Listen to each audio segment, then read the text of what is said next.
Hello and welcome to this final video of our series on leading a disciplined life.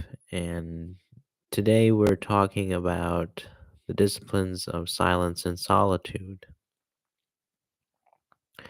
This was the last study that we did at the academy. This was the last episode of this series, and so I want to take this opportunity to cover, well, they're sort of one discipline. It's kind of one discipline, but it's kind of two disciplines that are really married together,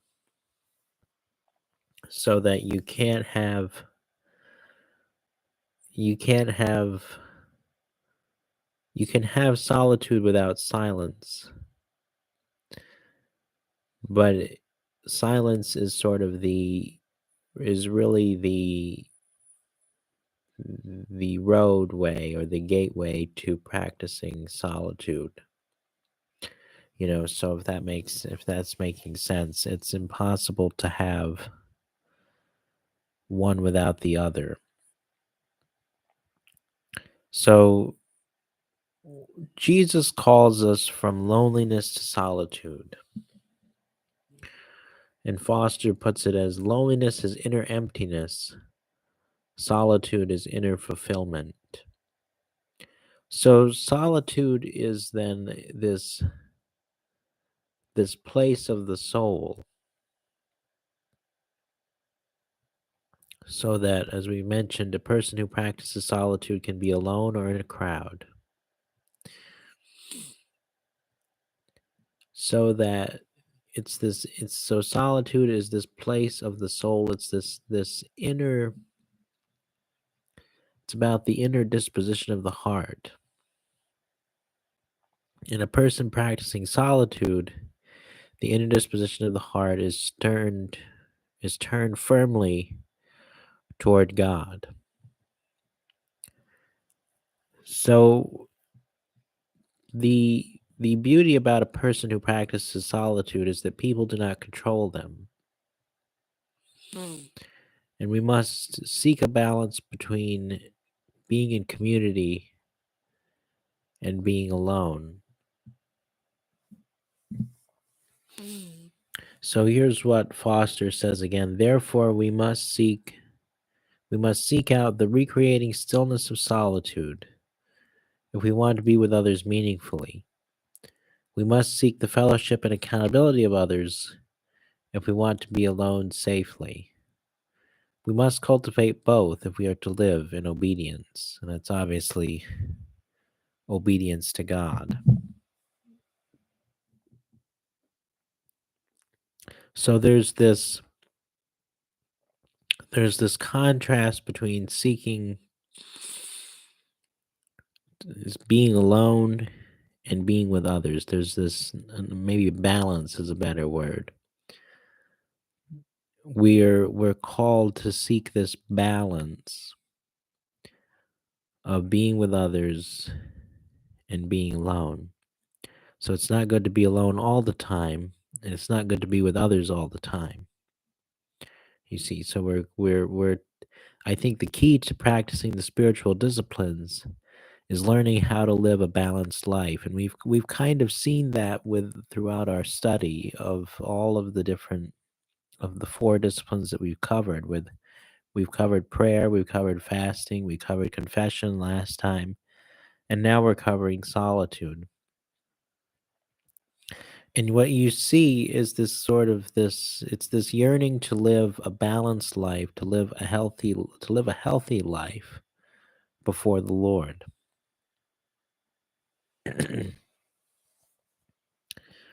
So, as we mentioned, without silence, there is no solitude. It is not real silence if we simply do not speak, but in our silence, we need to be attentive to the voice of God. And what I'm drawn to is that is that Jesus practiced solitude all the time in his ministry. We have perhaps what is the greatest example of withdrawing to pray when he's withdrawing just before he's about to be crucified. And what's he doing? He is praying fervently before the Lord. But you see this practice of him withdrawing to pray. He withdraws before his ministry. Before he goes into public ministry, we see him withdrawing to pray. And that's him practicing the disciplines of solitude and silence. Now, the thing about this discipline that we struggle with is the fact that we like to be in control. And more specifically, Foster says we like to be in control of our own image, of how others perceive us. And part of this discipline is learning to surrender our control, to surrender the control of ourselves and our own self-image, to surrender those things over to the hand of God.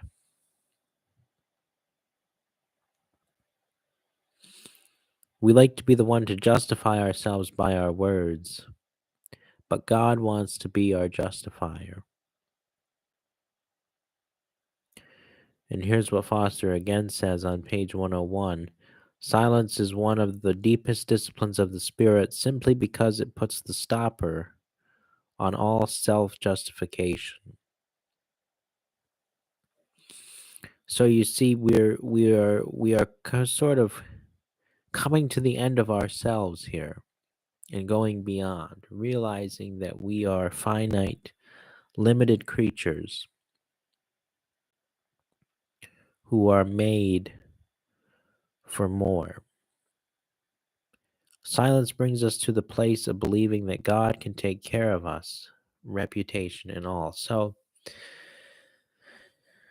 and these are my notes coming from the chapter on Silence and Solitude from Richard Foster, where we've only covered, of course, 4 of the disciplines on here. But I recommend that if you want to, I recommend reading this book all the way through, Richard Foster's Celebration of Discipline: The Path to Spiritual Growth. We've also used Brant Petra's book. This is from Brant Petra's, a famous Catholic biblical scholar. He works with Scott Hahn. We've used this book as well in our study. But what Foster seeks to get at here is that we like to justify ourselves, and being silent forces us to let go of a lot of things. It forces us to let go of our self-image, or how we make our self-image, what we make ourselves out to be. And this is why he says that silence is one of the hardest. This is why silence and solitude are the harder of the spiritual disciplines, because it's forcing us to let go of that control of our own image, of how others see us. And it's forcing us to let God be our justifier. It's forcing us to let God be in control of our lives, of the deepest parts of ourselves. And the practice of silence and solitude will eventually lead to what St. John of the Cross called the dark night of the soul. Now, this is an intense time of purification, spiritual purification, where really the sort of emotional highs and whatnot that we come to expect with hearing God kind of drop away. And I mentioned this because some of you may be in different places with silence and solitude. Some of you maybe have gone through the dark night of the soul, or some of you maybe have not. But because it's out there, I want to make it available, or make the point that it is something that will eventually happen with the practice of solitude and silence. That we're led through this spiritual sanctification with God, where all of you'll find that all of the emotional sort of highs and the sort of consolations that, or if to put it in an Ignatian sense, the consolations will just kind of cease for a time. And this is God leading you through to greater spiritual sanctification. Now, most of us are not at that level. So, what can we do to practice silence and solitude? Well, we have here in Hudson one of the greatest tools that can be used for this discipline, and that is to use the Adoration Chapel to get alone with God. Or if you don't have time to spend in the Adoration Chapel, maybe your parish doesn't have an Adoration Chapel, maybe you're coming from a Protestant background watching this. Find a place Find a place to get alone with God and spend time with Him. Or be mindful of those little solitudes throughout the day. The early morning before the family wakes up, the solitude of a cup of coffee before work, paying attention to those times when solitude and silence can be practiced. Maybe it's getting alone in nature. I know some friends of mine that like to spend time in nature, and that's their form of solitude. That's how they spend time in solitude and silence, is by getting out in nature. That's certainly an option. But it is about finding a place to get alone with God and practice these disciplines. And the fruit of solitude is an increased compassion and sensitivity to others. Because we're able to gain control over ourselves. One image that came to my mind was James and the rudder. James's example of the tongue being the rudder of the ship, that the tongue has the power of life and death, the power to speak words of encouragement, or to speak words of life or words of death over someone. And the more we practice these disciplines of silence and solitude, the more we are able to get into a rhythm of speaking life rather than speaking death.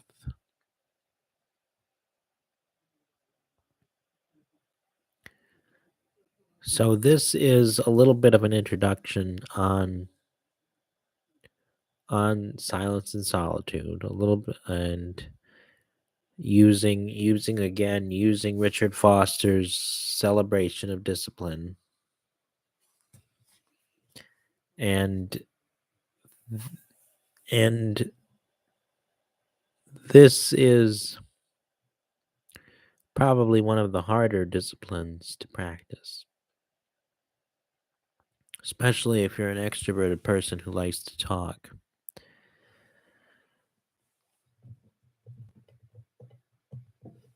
But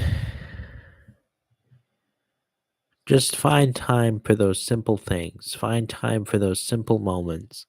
It only takes a little bit of time. And it's we've what we've seen in this study is that it's good to practice a progression. It's good to have a progression, not to start out all at once, but to start out with those little moments, the cups of coffee before work, or before the family wakes up. Maybe that means waking up earlier. Maybe it means going to bed later. Um, but it's finding what works for you. And again, there should always be a certain amount of freedom. As we conclude this series, there should always be a certain amount of freedom with practicing the disciplines. So I guess I want to talk about what that looks like. What does that freedom look like? Well, it's simply recalling the words of Jesus that we have been set free, that whom the Son sets free is free indeed, and that Jesus desires our personal freedom in our walk with him. And again, I think as Catholic believers, we have a hard time understanding that, because we're so used to we get into the rhythm of going to mass and receiving communion and kind of doing what's required of us. We're very good at doing what's required of us, kind of putting on the externals of religion, or to put it on in another way. But Jesus calls us to go deeper. Jesus calls us to step out onto the water and trust him like he did Peter. Jesus calls us to more. Jesus calls us to a deep relationship that is constantly encountering him on a daily basis. And we've kind of charted out part of the road through this series. We've gone through and we've charted out part of the road for how to get to spiritual maturity. And we've only talked about a handful of the disciplines that are covered in this book. So what I would urge you to do is not just to study, although studying is part of it, but to take the time to be with the Lord. Take the time to see what he's asking of you this day. Just see what he's asking you to do. Maybe it's a little bit here and there. A little bit can go a long way. There's that old, sometimes less is more. That, you don't have to do an hour or 2 hours of silence. It's do what you're able to do, and just enjoy it. Enjoy being free in Christ. Because that is another aspect of it, that the enemy will look to tempt you, or to say that you're not doing it right, or you're not doing it enough, or something like that. And that's not really what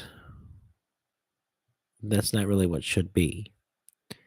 Because yes, the enemy will tempt us, but we want to make sure that we want to make sure that we're walking again, the balance of walking in freedom, and not being afraid to challenge ourselves, but walking in freedom, and walking in light, and walking in love, and just seeing where that takes us and where that leads us. So this video is a little bit shorter than the other videos of this series, but I hope that it's been enjoyable. I hope that you've learned something throughout this time of going through these disciplines. I know I have. And so may you be blessed, and may you stay well, and know that there is definitely More to come. So take care and God bless.